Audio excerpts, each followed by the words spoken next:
For a year and a half, I've been doing a business that I love. I really love it. And it's not providing me with the financial part yet, and I know it will, and I'm wanting to know when will it happen. You know, I feel almost like I have a break on in myself. Well, that happens sometimes. Remember that the universe is responding to you in response to your feeling. Mm-hmm. And so sometimes when things dovetail with a subject like dollars, a subject that you and almost everybody else has pretty well practiced the feeling of not enoughness around, what happens is things can go very well. It's as you say, I'm having a good time, things are expanding, I'm getting many new ideas, I'm feeling lots of energy flowing, but the dollars just aren't rolling in the way that I'd like. And we say it's usually because you've practiced for a while the feeling of not enough dollars. And so you really have to begin to imagine more dollars or get off the subject altogether. We want to be clear about that. You see, you do not have to launch an intention and then hold doggedly to that thought and only that thought in order for the universe to bring it in. It's not like casting out there with your great line and hooking onto this fish of something that you want and then having to keep tension on it in every moment or it will shake off and get away from you. It isn't like that at all. It is that once you have launched your intention, the universe is yielding it to you, and unless you are offering a vibration that opposes it, it is going to come into your experience. So as you are moving through your experience and the idea of something that you want is born within you, you don't have to singularly think about that in order until it comes about. You can launch an idea and never think about it again, and the universe will yield it to you, because if you have gathered enough contrast to give birth to the desire, it is yours. In other words, and there's enough energy to bring it to you. But what often happens with people is that they have this contrasting experience which launches the desire. The non-physical energy is answering it, and so the desire is being answered, but then they're noticing, oh, it isn't happening, or it's not coming, or they are offering thoughts that are in opposition to it which keep holding it apart. So it's like the donkey and the carrot. Every step you take forward, the carrot takes a step forward too. And so the way you close the gap between the two is by releasing any thought that contradicts it. Mm-hmm. Well, if it is a subject that you don't think about much, then it is conceivable that you could launch it and just leave the idea alone, and it would show up in your experience, and you would say, oh, I have this vague recollection of saying I wanted that, and look, here it is. Mm-hmm. But when it is a subject like dollars that play into your experience on so many levels, so many times in a day, it is not likely that you're not going to have thoughts around that subject. In other words, what we're saying is not likely that you're going to leave that subject alone. And so when there is a subject that has to do with something that you want, and it's not likely that you can just not think about the subject, then it is really worth working to bridge your belief about it, working to shift your vibration about it. And the way you do that is just by sort of taking the bull by the horns and talking about the subject with the deliberate intent of bringing yourself to a place of feeling better about it.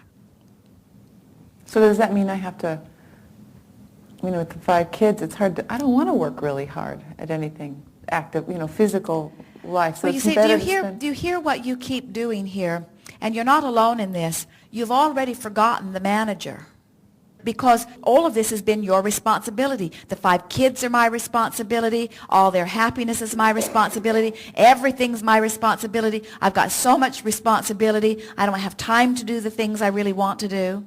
And what we're wanting you to realize is it doesn't take very much time to feel an idea be born and ponder it and muse it for the pleasure of doing so, and then delegate to the manager. In other words, people will say to us, I can't just quit my job and go sit on the beach and meditate, or I can't stop what I'm doing and just imagine I have children to feed or dishes to wash or things to do. And we say, we're not encouraging you to stop the action part of your life. We're encouraging that you act just a little bit less and that you envision just a little bit more. What we would like to say to you is that there is power in lining up energy, the likes of which in your action orientation you don't really know. When you find a thought and you hold that thought purely for as little as 17 seconds, now there's a lot of power in the word pure, because pure means a not contradicted thought.